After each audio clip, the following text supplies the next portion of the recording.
Hello everyone and welcome to a new video on the channel. I'm Adam and today we are doing the second video for Jack's birthday, which is ranking my top 10 favorite beasts which redeems themselves in recent years.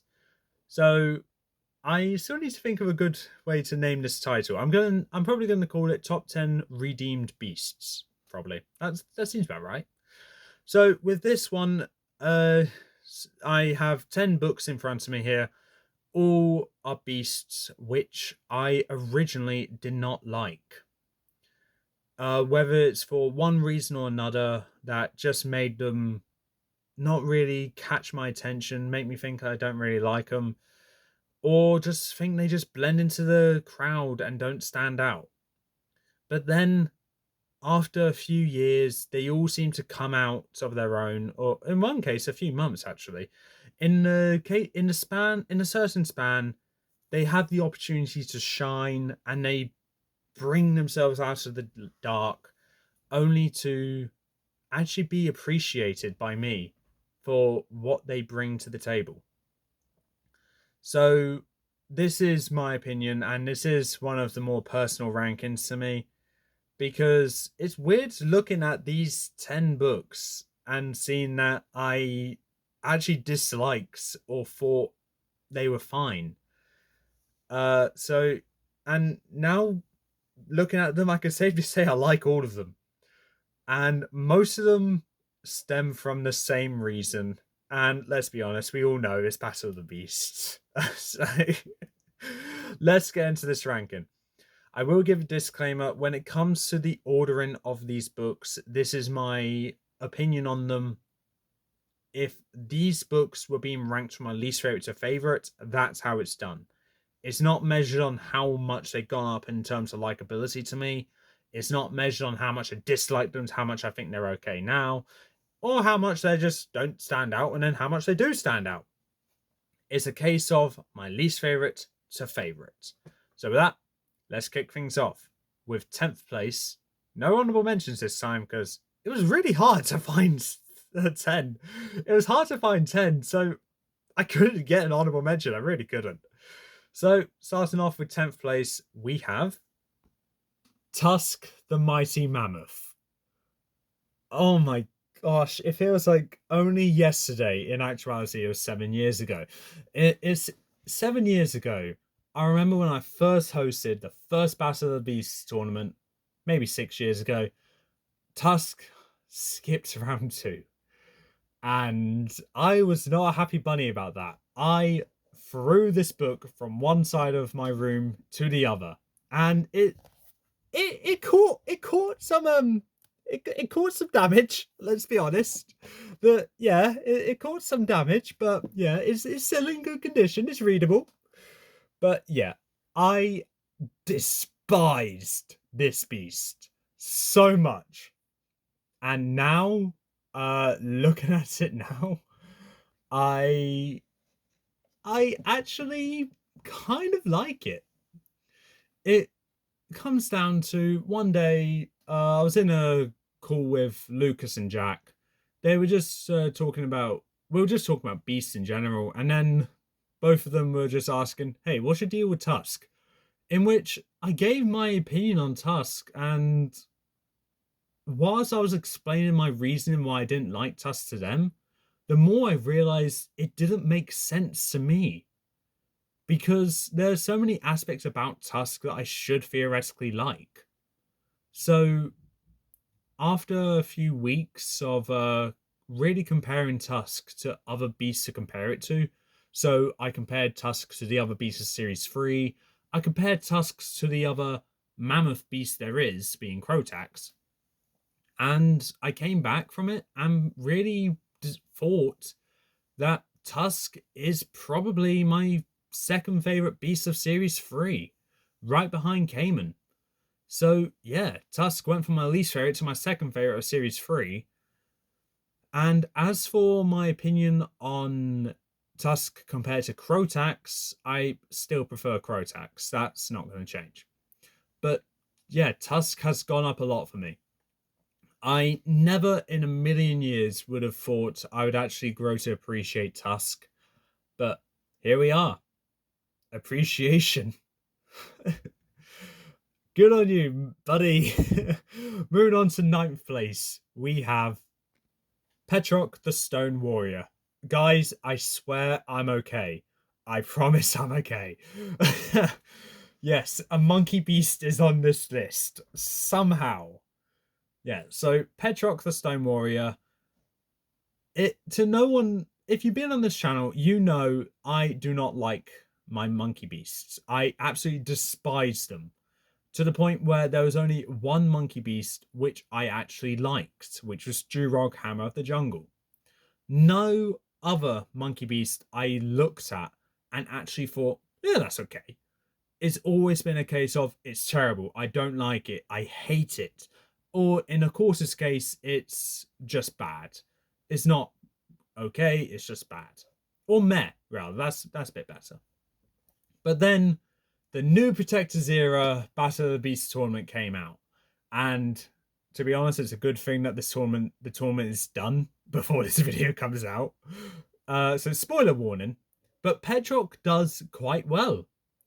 And whilst he doesn't make it too far in the tournament, he made it far enough, further than I was expecting, but far enough to where I kind of grew an appreciation for him. And it's a case of his abilities, especially the self-healing, but then how violent monkeys or gorillas can be. I took both of them into account, and Petrock became a very formidable opponent. So, to the point where I think you were killed by Draka. If you weren't, you were killed by one of the finalists, I believe. I don't know. I can't remember who killed you. I recorded Battle of the Beast New Protectors era ages ago. But Petrock, I have grown appreciation for. It's a goddamn miracle, somehow. But yeah, moving on to 8th place, we have Merc the Swamp Man. Originally, when I first reviewed this beast, I liked it. And yeah, then after that, I just left it at that. I had nothing else to say about Merc. And as more and more beasts came out, up until series 24, I looked at all the beasts and just thought, Merc is just okay. It's got all right design, but other than that, there's just nothing special about him. But then, right before I was about to do my all-generation tournament of Battle of the Beasts, a very good friend of mine named Jack got into contact with me and said, Adam, are you aware Merc has hypnosis as an ability and can control the vines in the swamp? My response was, he can do that? So after I reread the book and had the opportunity to use those abilities for myself, Merc shot up to me. He was always my second favorite of series 6. There was never any competition about that, and he's still my second favorite. But in terms of how much he stands out, he does not blend into the background anymore. He's now one that stands out to me for having unique abilities at the time. And whilst he is nowhere near my favorite beast, he is still one which I look at and think, yeah, I still quite like you. And yeah, it's proven. Whilst Merc never really did well in the All Generation tournament, it was nice being able to use him properly, if that made sense. Because I didn't use him to his full advantage in the Old Generation tournament, so being able to use it in the new All Generation tournament, I think he redeemed himself in my heart. But it all started from Jack just saying, did you know he had hypnosis? That is the quote of the video here. But moving on to 7th place. 7th place, we have Skolo the Bladed Monster. Yeah. When I first reviewed this book, I loved it. I really did. I loved the design. I loved everything about him. Her, sorry. Simple, really. And then time went on. The design just got meh to me, and everything else about her became rather forgettable to the point where I had to reread the book just to know what kind of beasts I'm dealing with for the insects only tournament. But then when I did, I was like, okay, noted on the abilities, noted on her battle style, and yeah, let's see how she does in the insects only tournament. Fast forward 14 videos later, she's the runner up. Uh, and from when she became a semi-finalist, that's when I was just thinking, this is actually a good beast. But then the final battle came out, and while she didn't come out on top, she was amazing. So incredible. Where my opinion on her shot up, and she is now currently one of my favorite insects related beasts. While she is not my favorite and probably never will be, she is still up there for me as one which deserves the recognition that she sorely lacked all those years ago when I first reviewed her. Why do I keep saying all these years ago? Okay. All that time ago when I first reviewed her, it's nice to see her have her moment, being able to stand out, and she's no longer a forgettable beast to me. Moving on to 6th place, we have Falkor the Coiled Terror. Now, let's be honest, guys. Was anyone expecting this beast to be on my list? No, neither did I. So, when it came to Falkor, I first reviewed him, and like with Skolo, I absolutely loved him. There was nothing changing my opinion on him. But then I had a bit of a look back and compared Falkor to the other specials. And then I just came to the realization that he's just kind of okay. What really pulled Falkor down to me was his acidic ability. Being a bit lackluster, as it's just saliva. He can't spit it out. He can't shake it out. He just has to use his saliva and essentially spit like a little spitball onto his opponents, or just wave his head around for saliva droplets to land on his opponent. Not in large waves, just small little droplets. It's a major inconvenience which really pulls him down to me. But against all odds, in the Special Generation tournament, he was a semi-finalist. And then I was like, okay, you're on my radar. All Generation tournament, he got... Oh, God, who killed him? He made it okay. I think he made it to the end of round 2 before he got killed. Most likely by Furno. I know he got killed by Furno at one point. But yeah, he didn't do well in the All Generation tournament or the Reptile Rampage. But the point stands is that he did all right. He did great in the Special Generation tournament and did a notable amount to where in future tournaments where I used him, I was excited to get to his battle because I get to talk about Falkor again. Something which I always loved about something I always loved about Falkor is the black and red color scheme. I absolutely love that color scheme, and seeing it on Falkor and seeing it executed so brilliantly, it's great to see. However, ultimately, it was the saliva that pulled him back, and I can't say I love him dearly.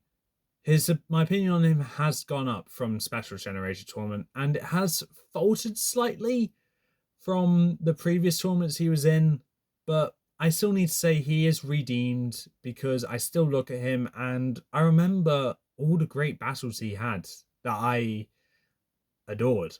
So yeah, Falkor, 6th place. But moving on to 5th place, we have Blaze the Ice Dragon. Yeah, Blaze. Right. So when I first reviewed this beast, I thought he was okay. I wasn't the biggest fan of him. I was never the biggest fan of Series 4. But Blaze was just mid to me. I thought he was overrated because back when I reviewed him, I had a few friends which actually thought Blaze was a good beast. And I read him and was just thinking, in what universe is this a good beast? So, yeah, I was never the biggest fan of Blaze when I first reviewed him, and all the way up until the Reptile Rampage, I stuck to that opinion. But then Reptile Rampage kicks in.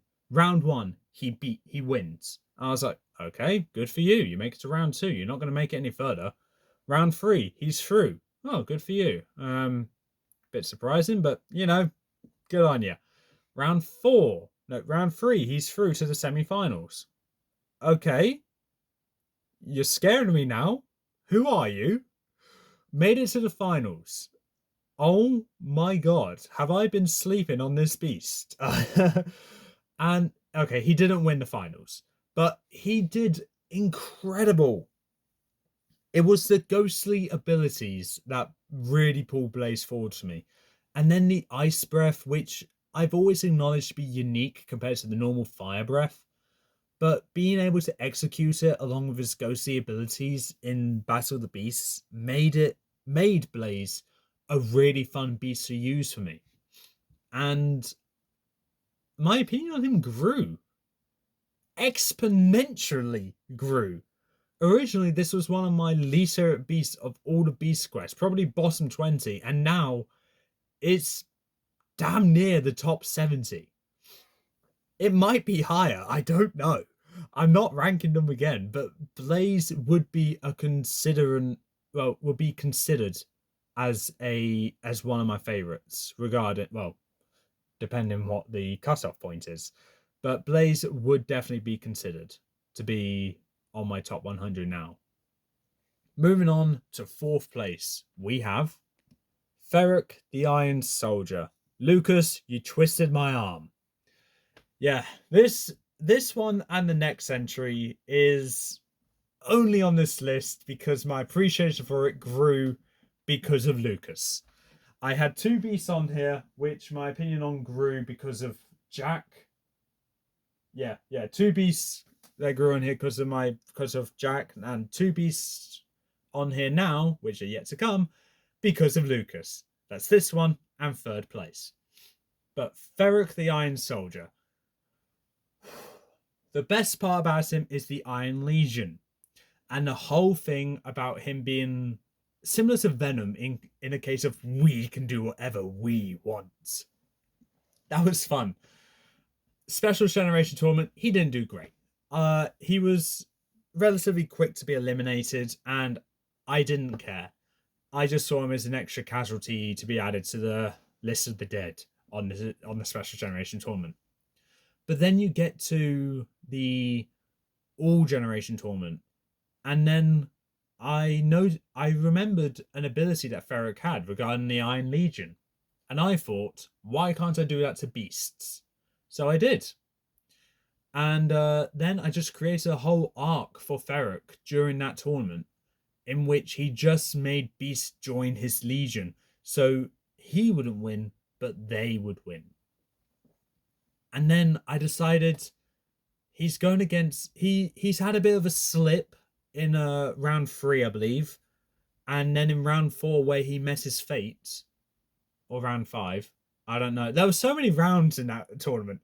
But towards the end of his run, he had a slip in the previous round to where he only has one henchman left. And when that henchman went down, I thought it would be a good idea for Ferric to start going a bit insane and start showing his true colors to where he's no longer thinking about him and the team winning. He's just focused on him, and him. And he... Honestly, that his downfall was one of my favorite downfalls to do. It was never intended, but from the way of how the arc got narrated, it ended so karma-like for Ferric. And that is where my opinion on him solidified. But he was always on my radar because from when I reviewed him, when Lucas reviewed him, up until the All Generation Tournament, I just thought he was and didn't have anything to say about him. Meanwhile, Lucas was singing his good graces, saying about how great he is, how much of Venom like he is, and I just thought, I still don't like him. So he was on my radar, but hearing the same thing come from Lucas about this beast, I thought, let's use this in Special Generation Tournament.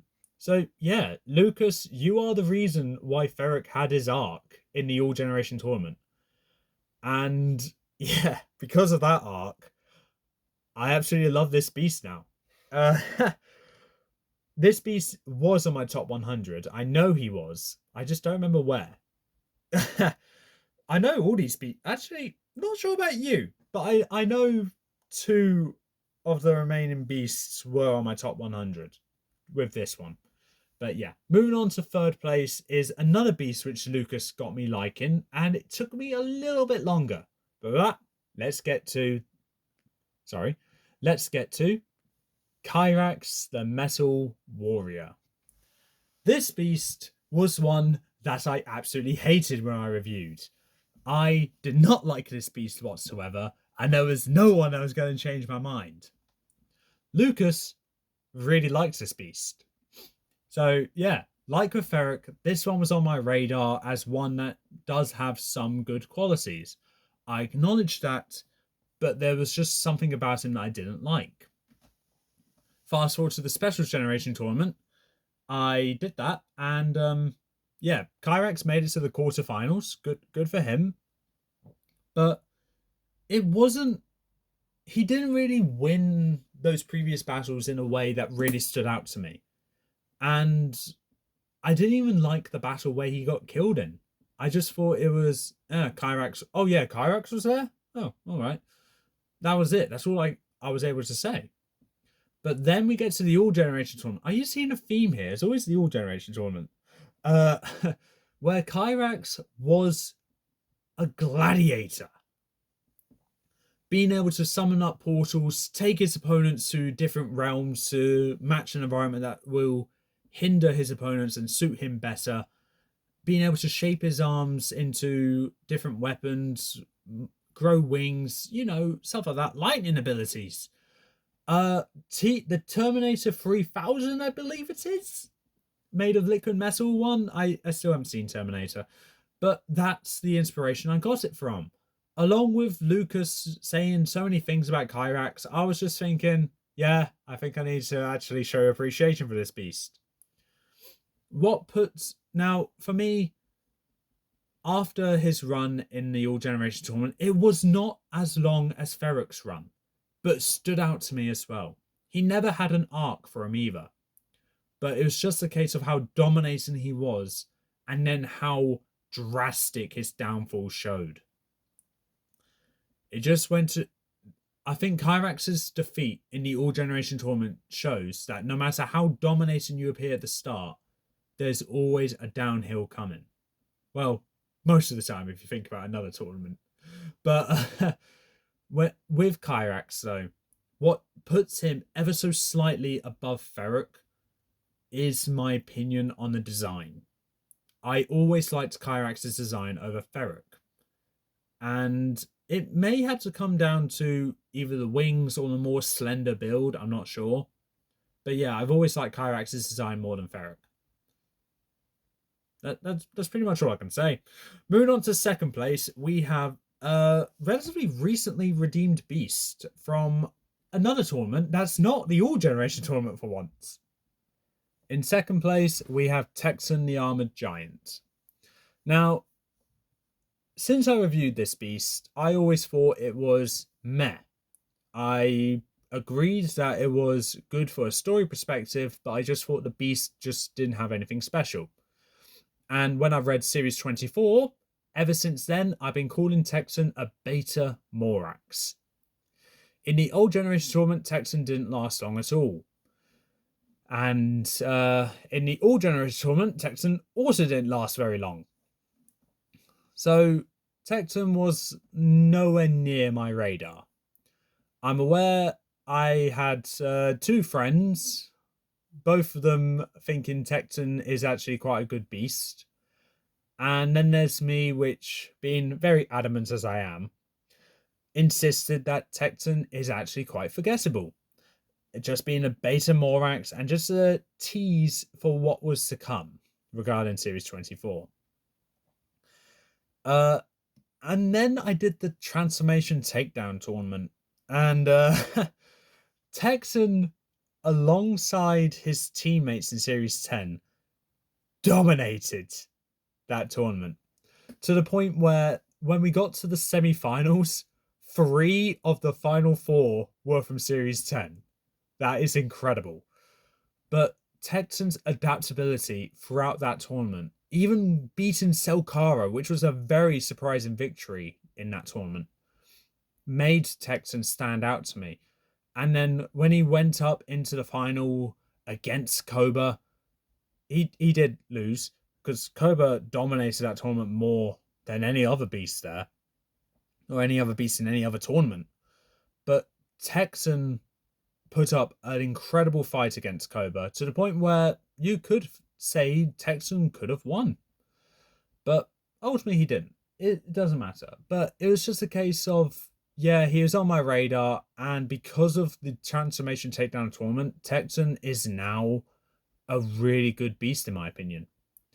And it boils down to how well he did in that tournament. I'm aware he was on my radar because of my friends, but I can't really say my friends were the inspiration for him to do so well.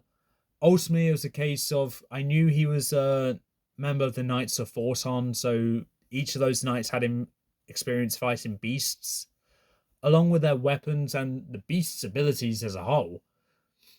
That's what made Texan the standout from that tournament, in my opinion. He's definitely not the underdog of that tournament. I expect him to make it at least a round 2 or round 3. But to actually do that in such a dominating fashion is what made him one of my favorites from that tournament. But he's not my favorite redeemed beast. There is one more.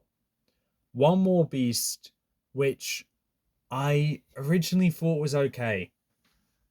And after some time, I looked back at this one and thought, you're actually quite a good one. And his runs in the tournament, their run in the tournament was all right as well. I did quite well. To the point where, you know what, I'll give you that moment in the spotlight, where I compared it to the other books in its subcategories and just thought, yeah, you are a good one. So with that, my number 1 is none other than Claw the Giant Monkey. Yes, I bet none of you are expecting that one. Honestly, so many things to say about Claw that I absolutely adore. Incredible design. The tail. Everything about him. That stupid face. The chainmail. Everything is incredible. Come on, guys. Of course I'm joking. It's Kreta the Winged Terror. Oh my god. No. Never. Never will Claw be a redeemed beast. I absolutely hate that beast. Kreta the Winged Terror is my proper number 1. So Kreta, when I first reviewed her, was one which I said was quite a good beast in my opinion, to the point where she wasn't my favorite of that specials review because Mortax was in that one, so obvious reasons why Kreta wasn't my favorite. But yeah, I still thought, yeah, she's quite good. Yeah, very unique. And then when I read all the specials, I just compared all of them together because myself and Lucas did that specials ranking, and Kreta wasn't high at all on Lucas's ranking. And for me, Kreta just barely missed out on the top 5. And with the top 5, I had so much to say about them, but not much to say about Kreta. Then Specials Generation Tournament, I'm aware that was before the Specials ranking I did with Lucas. Kreta made it to the semi-final. No, not the semi-finals. She made it to the finals. Lost to Raksha in a battle which I think which I look back on and believe I'm wrong. But yeah, still made it to the finals, runner-up. All Generation Tournament, died in round 2. Yeah, I believe that was Furno. Also, maybe wrong on that one. So I actually don't remember who killed Kreta in the All Generation Tournament, but if it's Furno, I'm probably wrong on that decision as well.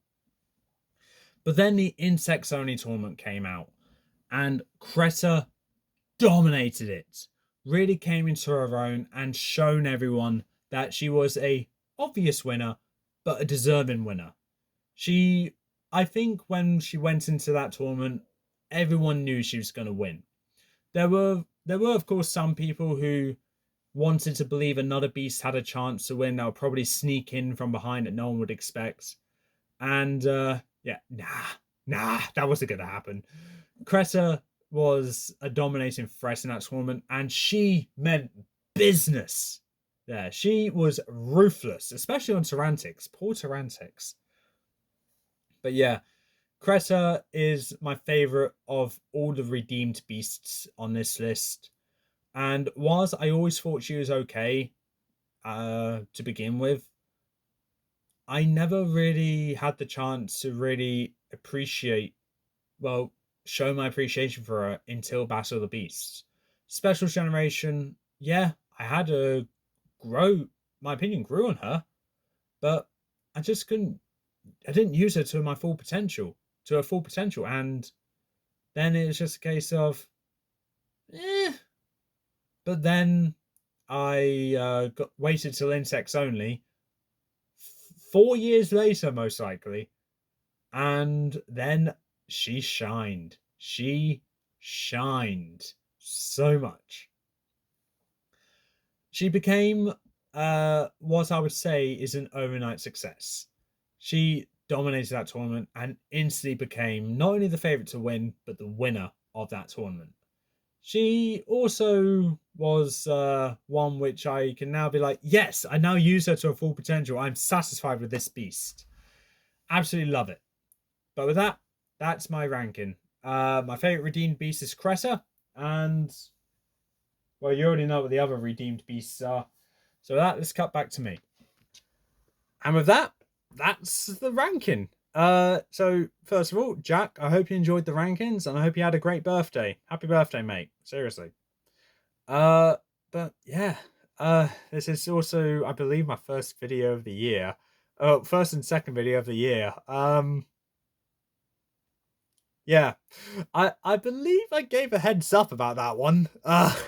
If I didn't, I apologize. But yeah, it's become a lot harder to upload, but I'm still doing the tournaments, so that's one thing.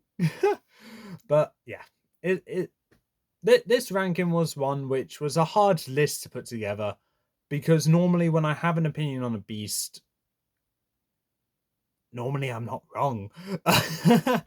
But normally it's not that major of an opinion, to the point where if I think a beast is bad, it stays bad. If I think a beast is okay, it stays okay. If I think a beast is great, it stays great.